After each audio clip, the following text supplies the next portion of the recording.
क्या कोई इंसान अपनी ही खुशियों को अपने हाथों तबाह कर सकता है, या फिर बदले की आग उसे इस हद तक अंधा कर देती है कि वो सही और गलत का फर्क ही भूल जाए। कहानी की शुरुआत होती है जीनिया के उस भड़कते हुए गुस्से से जो उसके दिल में तूफान बन चुका था। जैसे ही उसे पता चलता है कि उसके भाई जरार ने महक से शादी कर ली है और इस फैसले के पीछे फरियाल का हाथ है, उसकी आंखों में सिर्फ नफरत और बदले की आग जलने लगती है। बिना कुछ सोचे समझे वो सीधे शेराम के ऑफिस पहुंचती है, जहां फरियाल अपनी काम में मग्न होती है। लेकिन अगले ही पल माहौल ऐसा बदलता है कि हर कोई सन्न रह जाए। जीनिया गुस्से में फरियाल का गिरेबान पकड़ लेती है और उसे इल्जामों की आग में झोंक देती है। उसकी आवाज़ में इतना जहर होता है कि जैसे हर शब्द किसी खंजर की तरह चुभ रहा हो। फरियाल खुद को छुड़ाने की कोशिश करती है और सच्चाई बताने की कोशिश करती है कि जरार ने अपनी मर्जी से शादी की, लेकिन जीनिया सुनने के लिए तैयार ही नहीं होती।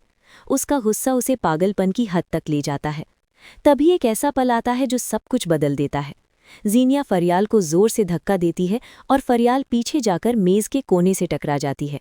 उसके सिर से खून बहने लगता है और वो दर्द से कराहते हुए जमीन पर गिर जाती है। ये मंजर देखकर शेराम के होश उड़ जाते हैं। वो भागकर फरियाल को संभालता है और गुस्से से जीनिया पर बरस पड़ता है।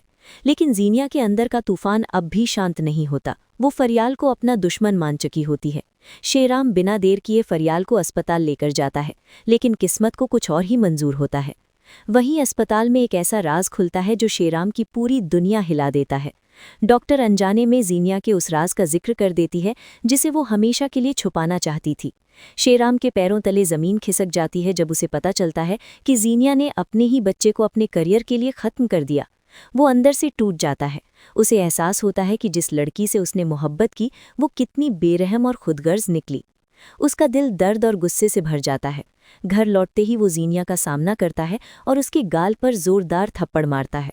उसकी आवाज़ में वो दर्द होता है जो किसी टूटे हुए इंसान के अंदर से निकलता है। वो जीनिया को उसके गुनाहों का एहसास कराता है और उसी पल उसे तलाक दे देता है। जीनिया की दुनिया एक झटके में बिखर जाती है। जो लड़की खुद को सबसे मजबूत समझती थी वो आज अकेली और बेसहारा रह जाती है। दूसरी तरफ शेरान के दिल में पछतावे की आग जलने लगती है।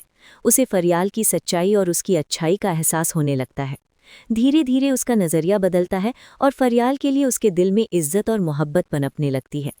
कहानी यहाँ एक नए मोड़ पर आ जाती है, जहाँ हर किरदार अपने फैसलों की कीमत चुका रहा होता है। जीनिया अपनी गलतियों की सज़ा भुगत रही होती है। उसकी माँ के सिखाए हुए लालच और साजिशें अब उसी पर भारी पड़ चुकी होती हैं। वहीं जरार और महक अपनी नई जिंदगी की शुरुआत करते हैं और शेराम एक नई सच्चाई को अपनाने की कोशिश करता है। लेकिन सवाल अब भी बाकी है, क्या टूटा हुआ भरोसा फिर से जुड़ सकता है? क्या सच्ची मोहब्बत अपने रास्ते खुद बना लेती है? और क्या हर गुनाह की सज़ा इसी दुनिया में मिलती है? इस कहानी का सबक यही है कि नफ़रत और बदले की आग इंसान को सिर्फ तबाही की तरफ ले जाती है, जबकि सच्चाई, सब्र और मोहब्बत ही वो रास्ते हैं जो ज़िंदगी को सुकून और असली खुशी देते हैं। इसलिए फ़ैसले लेने से पहले एक बार ज़रूर सोचिए, क्योंकि कुछ गलतियाँ ऐसी होती हैं जिनका पछतावा पूरी ज़िंदगी साथ रहता है।